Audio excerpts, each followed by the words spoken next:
On a July night in 1958, 3 fishing boats sat anchored in a quiet bay in Alaska. The water was calm, the sky was clear. It was the kind of night that fishermen live for. 2 of the crews had already gone to bed. On one of the boats, a man named Ulrich was asleep in the cabin with his 7-year-old son. At around 10 in the evening, the dog started barking. Ulrich got up, and what he saw in the next few minutes should not have been possible. What he saw would go down in scientific history as the largest wave ever recorded on this planet.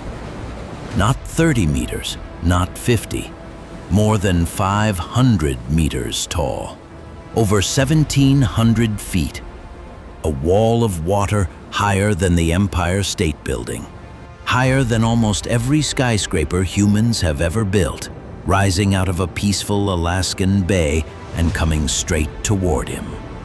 He had a wife and child on board, an anchor chain holding him in place, and less than 3 minutes to decide what to do. This is the story of the largest wave in recorded history, why it happened, and how anyone survived it at all. To understand the wave, you first have to understand the bay. It is called Lituya Bay, and it sits on the coast of southeast Alaska. From above, it looks like a giant letter T carved into the wilderness, a long, narrow inlet about 11 kilometers deep with a tiny entrance to the open ocean at one end and steep mountain walls rising thousands of meters on either side. It is stunningly beautiful. It is also one of the most dangerous pieces of geography on Earth, and the local Tlingit people knew it long before any scientist did. Their oral traditions spoke of the bay with fear.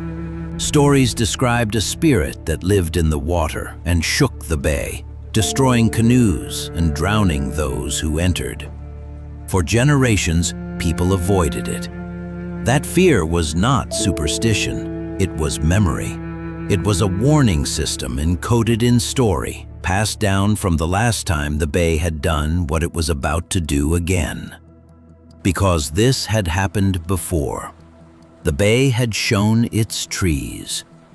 Along the slopes, scientists later found trim lines, clear boundaries where old forest stopped and younger forest began, marking where previous waves had stripped the mountainsides bare.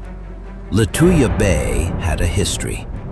Nobody in 1958 fully understood it. And there is one more detail that makes this place uniquely lethal. Running directly underneath it, along the length of the bay, is one of the most active fault lines in North America, the Fairweather Fault, a tear in the crust of the Earth where 2 enormous tectonic plates grind past each other. A narrow, steep-walled bay, mountains of loose rock and ice standing thousands of meters above the water, and a major fault running right through the middle of it. Lituya Bay was a trap. It just needed something to spring it. July 9th, 1958. 3 boats were anchored in the bay that night. Small commercial fishing vessels sheltering in what looked like the safest water on the coast. On the Edrie was Ulrich and his young son. On the Badger were Bill and Vivian Swanson. On the Sunmore, Orville and Mickey Wagner. By 10 o'clock, the bay was still. Then, at around 10:15 in the evening, the Fairweather Fault let go. The earthquake that struck measured around magnitude 7.8. It was enormous. The ground along the fault shifted violently, in places moving several meters sideways in an instant. The shaking tore across the region, and in the boats, the crews were thrown awake as their vessels bucked and rolled. But the earthquake was not the disaster. The earthquake was only the trigger. High above the head of the bay, at the top of a steep mountain slope, roughly 30 million cubic meters of rock had been sitting for centuries. Fractured, loose, undercut over the years by the glacier below. The shaking broke it free. An entire mountainside, tens of millions of tons of solid rock detached at once and fell more than 900 meters straight down into the deep water at the head of Lituya Bay. Here is where the physics turns terrifying. A normal tsunami is generated by the seafloor moving, displacing an enormous volume of water across a huge area. That energy spreads out over an entire ocean. By the time it reaches shore, it is devastating, but it is rarely more than a few meters high in the open sea. What happened at Lituya was completely different. It was not a tsunami in the ordinary sense. It was a splash. Imagine dropping a boulder into a bathtub. The water has nowhere to spread, so it goes up. Now scale that up. A mountain falling 900 meters into a narrow, enclosed, extremely deep bay. The rock hit the water with unimaginable force. The water had nowhere to go but up, and up the opposite slope. Directly across from the landslide, water surged up the mountainside on the far shore to a height of 524 meters, 1,720 feet. Stop and picture that number properly. The Eiffel Tower is 330 meters tall. This water went 200 meters higher than that. It was taller than the Empire State Building, taller than almost every building humanity has ever constructed. We know the exact height because the wave left a receipt. It scoured the mountainside completely bare. Every tree, every root, every centimeter of soil above the waterline was stripped away and swept off, leaving raw bedrock exposed. When investigators arrived afterward, they could measure the trim line with precision. There was a clear, brutal boundary. Below it, nothing. Above it, untouched forest. Around 400 million cubic meters of forest and soil were torn from the slopes of that bay in a matter of moments. That 500-meter number is the run-up, the height the water climbed on the slope. What raced down the length of the bay afterward was lower, but no less deadly. A wall of water and debris, moving at somewhere between 100 and 200 kilometers per hour, heading straight for the three boats.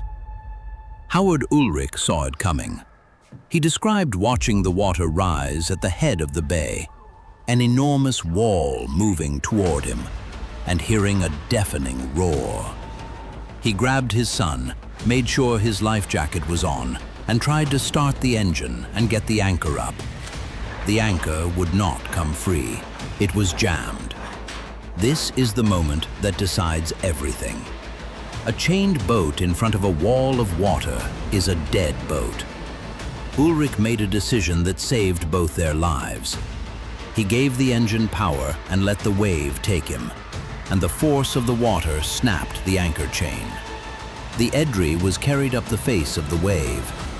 He described riding up and over it, the boat climbing the wall of water and then dropping down the backside as the wave passed beneath him and continued on toward the mouth of the bay. He rode it out. He kept the boat afloat, and when the water finally settled, he and his son were alive.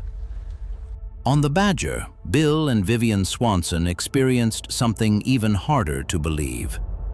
Their boat was picked up by the wave and carried backward, stern first, over the spit of land at the entrance to the bay. The Swansons later described looking down and seeing the trees below them. The wave carried their boat clear over a strip of land that normally stood well above sea level and dropped them into the open ocean beyond. The boat was wrecked and sinking. They got into a small dinghy and were rescued a couple of hours later. The third boat, the Sunmore, tried to run for the entrance of the bay. It did not make it. The wave caught it near the mouth and swept it out. Orville and Mickey Wagner were never found. 2 dead, 4 survivors. In an event that produced the tallest wave ever measured on Earth, that anyone lived at all is close to miraculous. For a long time, the story of Lituya Bay sounded too extreme to be true. When the first reports came in describing a wave over 500 meters high, plenty of people simply did not believe it. It sounded like a fisherman's exaggeration. But the geologists who came to investigate did not have to rely on testimony. The mountainside itself was the evidence. The stripped slopes, the sharp trim line, the raw rock scoured clean of everything that had grown there for centuries. The bay had written down exactly what happened. Lituya Bay gave science a name for this kind of event, a megatsunami. Not a tsunami generated by the seafloor shifting, but by a mass of rock or ice collapsing into a body of water and displacing it violently upward. And that distinction matters enormously, because landslide-generated waves are not rare. They happen wherever 3 conditions meet: steep, unstable slopes, deep water directly below them, and a trigger, usually an earthquake, sometimes just gravity and time. That combination exists in fjords in Norway and Greenland, in glacial valleys in Alaska and Chile, in reservoirs behind dams, and around volcanic islands whose flanks are slowly sliding into the sea. The obvious question is whether it could happen again.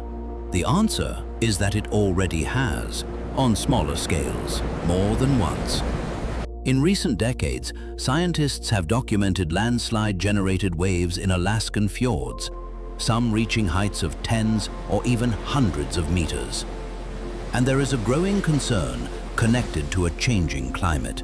If you enjoyed this, subscribe and tell us in the comments, could you have made the right decision in those 3 minutes? Watch next as we uncover another moment when the Earth reminded us who is actually in charge.